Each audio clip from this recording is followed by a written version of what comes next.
Hi and welcome back to my channel. On this one we've got a very special episode where I do an unboxing from Lacroix. So let's check it out. So I've been waiting a long while for this board, probably about 2.5 months. I've been a Lacroix Lonestar owner for almost 7-8 months.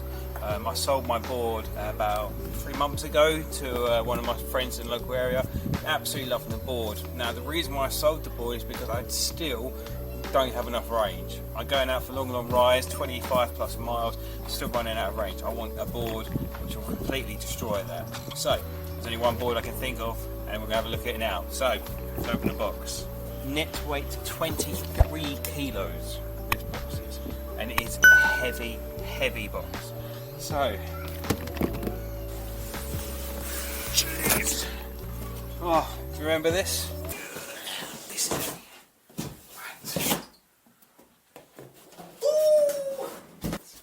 so this is the 2020 edition of the Lacroix Lonestar. So have a look what we've got inside the box. This one's empty. Really good box actually. Definitely not moving about. Right.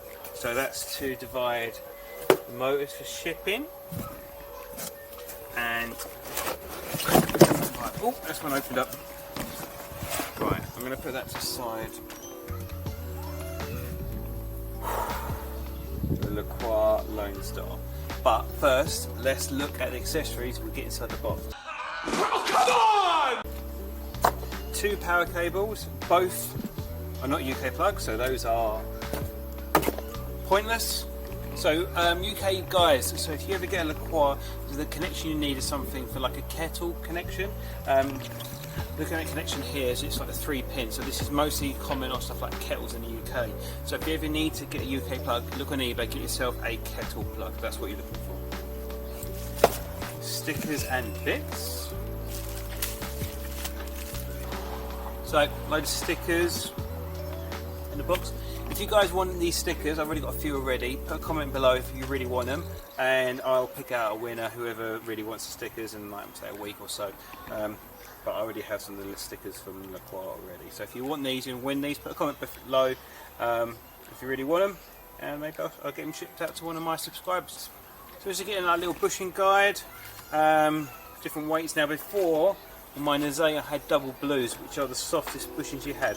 Now that was a mistake, because as my riding ability evolved from being a very Carve board, something like that, like the Evolves, at higher speeds you just don't want to be playing games, guys. I had an accident about 3-4 months ago on my Lonestar, doing about 30 miles an hour between that range. Fell on my back and my hips and I was paralysed for like 2 weeks. So you need to really respect the board. Don't treat it as a Carve board. This is for more like long range and high-end speed. So please be respectful and be careful there, guys. You know, can't muck about with these kind of boards now. We're looking at some serious power and range. One thing I like about the Lacroix system, it's a obviously very high-end board. However, components are really simple. You've got your gear on top of your wheel, and it's got a complete on that.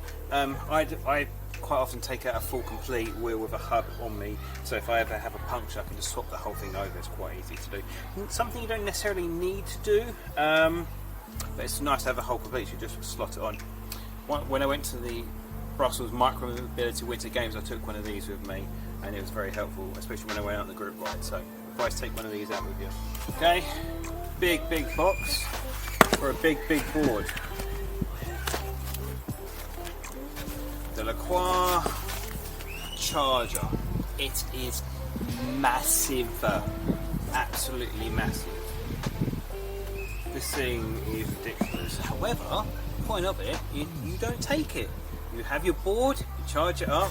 Apparently the charging time is about 6 hours. I spoke to one of my good friends, Christian. He's got the previous model Lonestar, and he says it's about 6 hours charge time. So be prepared to charge up the day before. However, you shouldn't have to charge it very often because the thing is meant to do 50 to 60 miles. 50 to 60 miles, if not more. Unbelievable. Yep, that's the, as I said before in my previous video, battery power station. So that's that.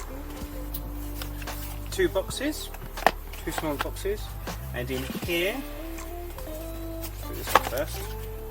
you've got the different pulleys. Now these pulleys are for if you want more torque, if you want more high end. Now I seem to find I wanted more of a high end kind of speed, just because the acceleration curve was much smoother. I know you can probably change it with the software, but I seem to find having the pulleys for more higher speeds, more of a smoother ride. Cable, and one of the best e-skate remotes you can ever have, the VX1 remote, obviously branded for the Lacroix. This remote is good. And why do you have two remotes? It's because this will die before this will die. So the remote is meant to have like several hours runtime, and your rides on Lacroix are going to be longer than several hours. So that's why you need the two remotes. Something extra didn't have in my previous board, which is nice, is the ceramic bearings. Well, now when I paid for these, they were like £100 or something like that. It's good to see that they come in as standard now, especially for the Lonestar. I'm not sure if it's for the Nazay now, but the Lonestar is coming, which is really good. I actually have these already, so it's good to have having spares. But yeah, some extra bearings, which is good, and obviously you've got the two remotes as well. So that's good. I think it's everything. Let's get to the juicy bit. Let's have a look at the board. Hooray! Just lift this up a second. Jeez. Make some space.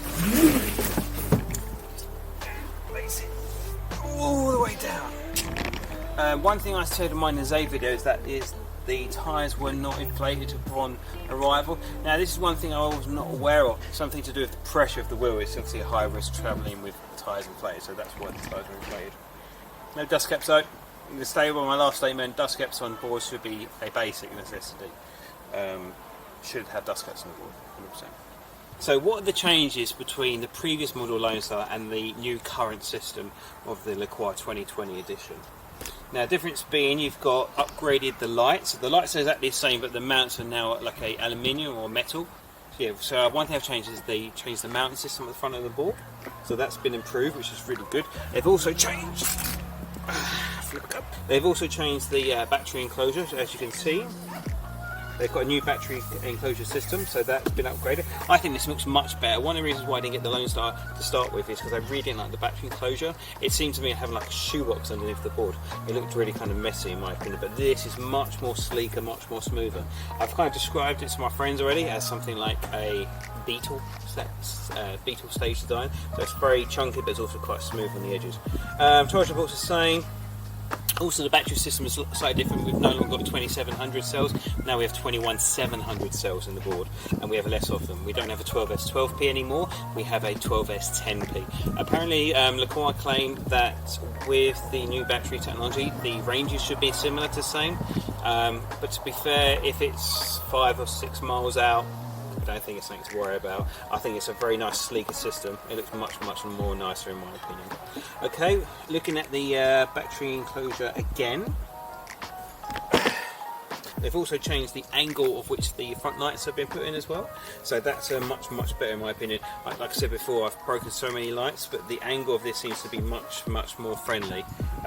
With the angle, like for where I do a lot of carving on these boards, I just kept snapping the cable, which is much, much better.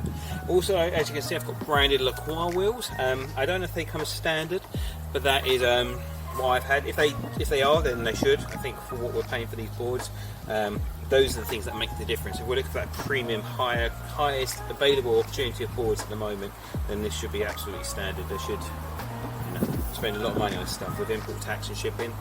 It's should be very, very the best of the best. Also, one thing I've noticed as well, they've changed the power switch now. It's no longer just a white light, which I think is really funky. It's now this kind of multicoloured light, which is really quite funky to see. I really love it. I think this is what's missing, what has been missing on the board previously, is that refinement. Those little changes. There's metal front mounts. I think for me, the only thing that was missing on the board when I had my Nazay was the front light mount and a little bit more range, but that's not the Nazay's kind of issue, just my riding ability. Motors are exactly the same, mounts look exactly the same, everything seems absolutely fine as what it is. Okay, right, so I'm going to hold it there for today. Drop a comment on what you want to see next. I'm going to open up to my subscribers on this one. Do you want to see a range test? Please don't ask for a range test because it will take me ages. Do you want to see my first ride with the board? A comparison video? Or would you like another new board build? There's a few things in the library I've got which are stored for a rainy day. But you guys, I want to interact with you guys. I want you guys to tell me what are you looking for. So if you've enjoyed this video, subscribe for more content. It comes out on a weekly basis. Drop a like if you found this informative, and see you on the next one. You guys take care.